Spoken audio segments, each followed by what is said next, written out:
gelsin.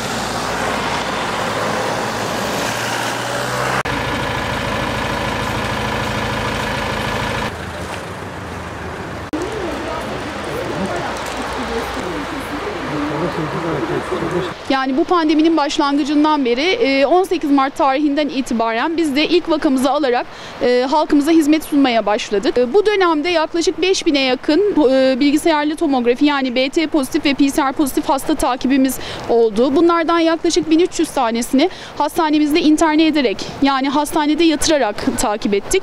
Şu anda 4 servis 88 yataklı bir pandemi servisimiz bulunmakta. Aynı zamanda da küçük bir ilçe olmamızın sebebiyle de 6 yataklı bir yoğun bakım ünitemiz mevcut. Mevcut tedavi protokollerini uygulayarak hastalarımızda çok ciddi başarılar elde ettik. Hatta Mart ayından Haziran ayına kadar neredeyse koronavirüsü nedeniyle hiç kaybımız olmadı.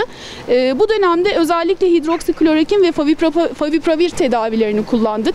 Hidroksiklorokin her ne kadar etkisiz olarak birçok ülkede ve Avrupa'da görüş bildirilse de biz plakoenilin özellikle immün modülatör etkisinin hastalarımızda ciddi fayda verdiğini fark ettik ve bunu gözlemledik.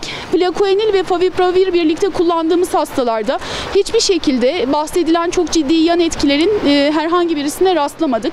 Hiçbir hastamızı yaklaşık 5000'e yakın hasta takibimiz oldu.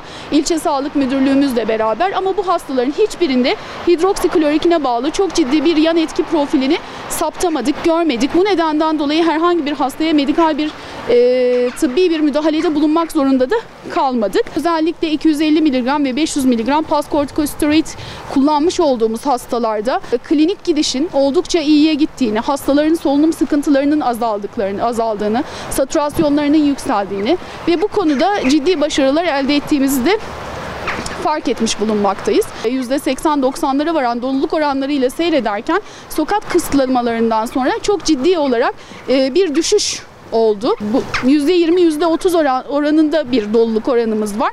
Yani sokak kısıtlamalarının sonuç itibariyle pandemi açısından bizim ilçemizde de çok belirgin etkilerini görmekteyiz.